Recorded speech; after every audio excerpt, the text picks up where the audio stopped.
오늘은 4월 18일 목요일입니다.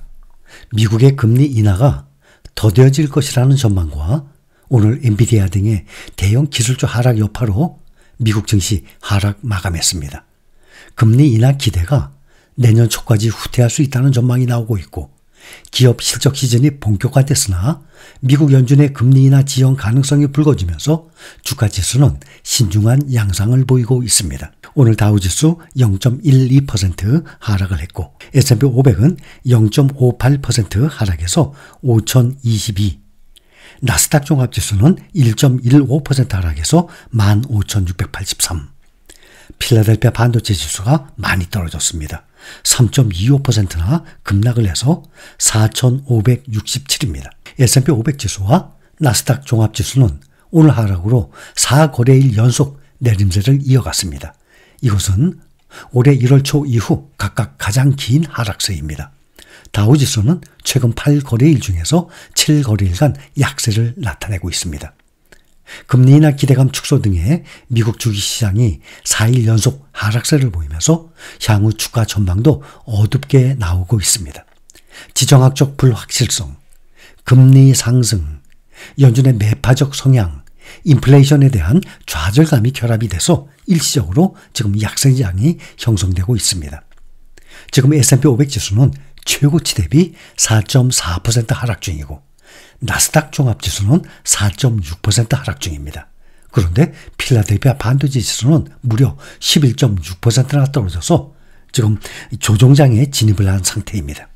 그래서 대표적인 3배 레버리지의 주가 등락폭을 한번 보면 TQQQ는 3월 1일 63.13달러 최고가 대비 현재 53.71달러로 15% 떨어졌는데 반도체 레버리지 SOXL은 3월 7일 최고가 55.32달러에서 현재 37.06달러로 33%나 하락 중입니다.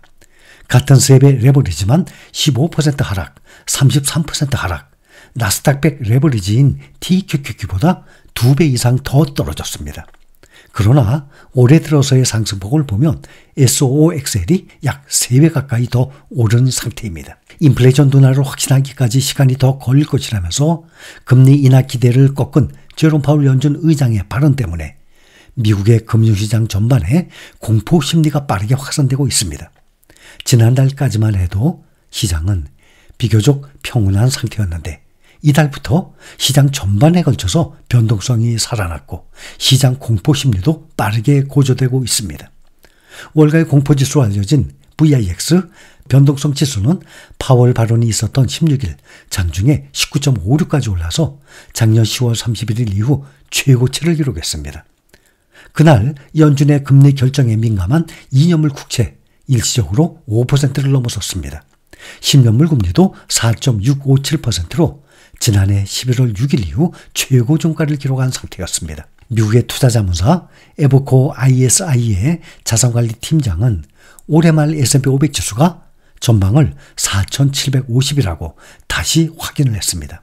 오늘 종가 5,022보다 약 5.4% 더 낮은 수준입니다. 인플레이션 둔화가 지연되고 연준의 기준금리 인하 시기가 불확실하고 11월 있을 미국 대통령 선거에 따른 변동성 등이 주가 압박 요인입니다. 지정학적 불확실성과 고금리, 매파적인 연준, 인플레이션 목표 좌절 등이 결합해서 지금의 하락장을 만들어내고 있습니다. 에버코어 ISI의 자산관리 팀장은 그러나 주가가 예측한 수준까지 떨어지면 주식을 매수할 계획도 있다라고 밝혔습니다. 자산관리 팀장은 크게 하락하면 좋은 매수 기회가 된다는 것은 지난 35년간 강세장이 나타날 때마다 보여줬다라고 말하고 있습니다. 투자자들은 올해 금리 인하가 한 번 혹은 두 번에 그칠 것으로 보고 있습니다. 뱅크 오브 아메리카는 미국 연준이 2025년 3월까지 금리를 인하하지 않을 실질적인 위험이 있다고 내다보고 있습니다. 뱅크 오브 아메리카의 스티븐 주노 이코노미스트는 올해 1회만 인하할 가능성도 유지하고 있다면서도 6월이나 9월조차도 금리 인하 사이클을 시작하는 것이 불편할 수 있다고 말했습니다. 중동 지정학적 위험이 확산되거나 이로 인해 유가가 급등할 경우에도 연준의 금리 인하 지연이 불가피해질 수가 있습니다. 이에 비해서 UBS의 앤드루 가스웨이트가 이끄는 분석팀은 지금 글로벌 주식시장이 역풍을 맞고 있지만 올해 주가는 우상향할 것으로 전망을 했습니다.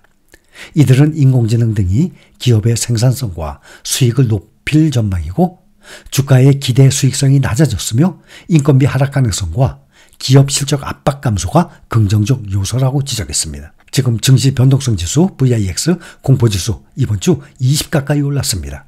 이스라엘 하마스 전쟁을 촉발한 가자지구 공격 후 2주 시점인 작년 10월 20일 이후 지금 최고 수준입니다. 지금 소폭 하락해서 18.2로 내려왔는데 3월 말에 12.6보다는 훨씬 높은 상태입니다. 미국 증시가 지금 1분기 실적 발표 시즌에 들어간 가운데 오늘까지 S&P 500 지수 구성 종목 중에 약 10% 종목들이 실적 발표를 완료했습니다.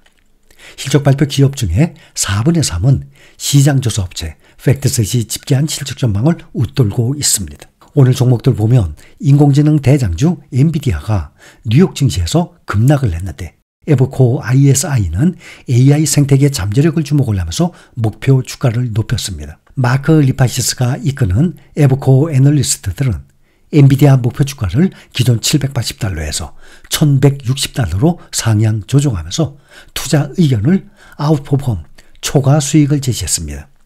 미국 증시에서 엔비디아는 3.87% 급락한 $840.35에 마감했습니다. 에버코어의 전망에 따르면 현재 종가 대비 38% 정도의 추가 상승 여력이 있다는 의미입니다. 에버코어 애널리스트들은 또한 상승 시나리오에서는 내년에 엔비디아 주가가 현재 수준에서 83% 상승한 $1,540까지 치솟을 수 있다고 전망하기도 했습니다. 이들은 투자자들이 엔비디아가 단순한 반도체 제조업체가 아닌 AI 생태계로서의 잠재력을 충분히 인식한다면 주가는 83%까지 치솟을 수 있다면서 엔비디아가 구축한 반도체, 하드웨어, 소프트웨어 생태계의 중요성이 과소평가되고 있다고 본다라고 설명했습니다. 마크 리파시스 에버코어 애널리스트는 컴퓨팅 시대는 15에서 20년 동안 지속되며 일반적으로 지배적 기업에 대한 투자는 초기 투자의 100에서 1000배에 이르는 매우 높은 수익률을 거둘 수 있다면서 시장을 이러한 단일 수직 통합 생태계 회사가 지배한다는 점을 과소평가하고 있다고 말했습니다. 엔비디아는 작년에 $11.93의 주당 순이익을 기록했는데 10년 안에 주당 $69의 수익을 올리는 회사로 변모할 것이라고 내다보고 있습니다.